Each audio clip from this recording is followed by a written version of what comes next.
প্রিয় দর্শক, আপনাদেরকে দেখানোর চেষ্টা করব সেই ঐতিহ্যবাহী ঘোড়ার মেলা। এই মেলাটি এই বছর উদযাপিত হতে যাচ্ছে 202 বছর উদযাপন। তাহলে নিশ্চয়ই বুঝতে পারছেন এই মেলাটি কতদিন আগের, কত পুরনো।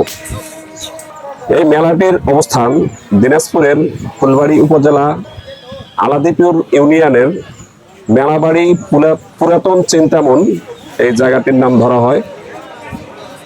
মেলাবাড়ি পুরাতন চিন্তামন এই ঐতিহ্যবাহী মেলাটি প্রত্যেক বছরেই এই বৈশাখ মাসের 10-13 তারিখের মধ্যে এই মেলাটি বসে।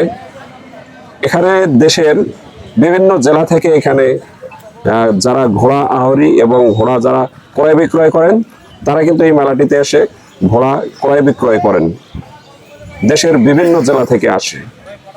তবে বলে রাখি দর্শক, শুধু ঘোড়া না, এই ঘোড়ার পাশাপাশি গরু, মহিষ, অন্যান্য পশুও বিক্রি করা হয়। তবে এই মেলাটি গতবারের তুলনায় এই বছর অনেক জাঁকজমক হবে এমনটি দেখছি আমি এসে।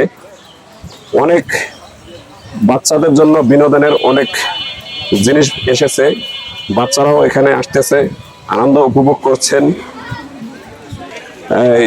নাগরদোলা থেকে শুরু করে বিভিন্ন সবগুলোর নাম হয়তো বা বলা সম্ভব হবে না, দেখানোর চেষ্টা করছি যতটুকু সম্ভব।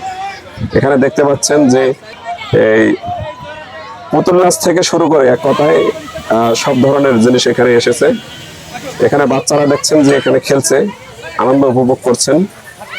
পাশাপাশি এদিকে যদি আপনাদেরকে দেখানোর চেষ্টা করি, পুতুল নাচ এবং জাদু খেলা এখানে দেখানো হবে। তবে মেলার আয়োজক কমিটির সাথে কথা বলে আমি যতটুকু জানার চেষ্টা করেছি, তারা আমাকে জানিয়েছে যে গত অন্যান্য বছরের থেকে এই বছর কিন্তু অনেক জাঁকজমক হবে মেলাটি। তারা তৎপর রয়েছে এবং বিশৃঙ্খলা এড়াতে এদের ভলেন্টিয়ার, এদের টিম গঠন করা আছে যাতে করে মেলার কোনো বিশৃঙ্খলা না ঘটে। মেলা অনেক জাঁকজমক ভাবে অনুষ্ঠিত হবে এবছর, এমনটি তারা প্রত্যাশা করছেন এখানকার আয়োজক কমিটিরা। তবে পরবর্তীতে আবারও আপডেট আপনাদেরকে জানিয়ে দেওয়ার চেষ্টা করব। ততক্ষণ ভালো থাকবেন, সুস্থ থাকবেন। আল্লাহ হাফেজ।